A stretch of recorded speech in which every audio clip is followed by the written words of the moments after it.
അസ്സലാമു അലൈക്കും വറഹ്മത്തുള്ളാഹി തആല വബറകാതുഹു.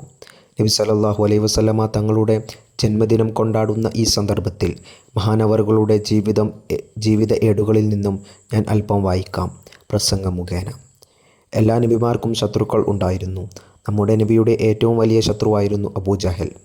മരണരംഗത്ത് പോലും ശത്രുത കാണിച്ച ദുഷ്ടൻ്റെ അവസാന വാക്കുകൾ ഇപ്രകാരമായിരുന്നു: ബദർ രണാങ്കളത്തിൽ വെച്ച് ഇബ്നു മസ്ഊദ് റളിയല്ലാഹു അൻഹു മീകായിൽ അലൈഹിസ്സലാമിൻ്റെ കുത്തേറ്റ് വീണ് കിടക്കുന്ന അബൂജഹലിൻ്റെ നെഞ്ചത്തു കയറി ശിരസ്സു മുറിക്കാൻ ഭാവിച്ചപ്പോൾ അവൻ പറഞ്ഞു: ഇബ്നു മസ്ഊദേ, നീ എൻ്റെ തല കഴുത്തിനോടൊപ്പം നീട്ടി മുറിക്കണം.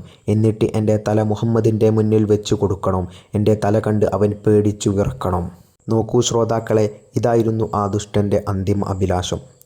അവൻ്റെ തലമുറിച്ച് ഇബ്നു മസ്ഊദ് റളിയല്ലാഹു അൻഹു നബി സല്ലല്ലാഹു അലൈഹി വസല്ലമ തങ്ങളുടെ മുന്നിൽ എത്തിച്ചു. വിവരങ്ങളെല്ലാം ധരിപ്പിച്ചു. തിരുനബി സല്ലല്ലാഹു അലൈഹി വസല്ലമ തങ്ങൾക്ക് സദസ്സിൽ വെച്ചു ഇപ്രകാരം പ്രഖ്യാപിച്ചു: എല്ലാ നബിമാർക്കും ശത്രുക്കളുണ്ടായിരുന്നു, പക്ഷേ എൻ്റെ ശത്രുവായ അബൂജഹലാണ് ഏറ്റവും വലിയ ശത്രു. ഇത്രയും പറഞ്ഞുകൊണ്ട് ഞാൻ എൻ്റെ പ്രസംഗം ഇവിടെ അവസാനിപ്പിക്കുകയാണ്. അസ്സലാമു അലൈക്കും വറഹ്മത്തുള്ളാഹി തആല വബറകാതുഹു.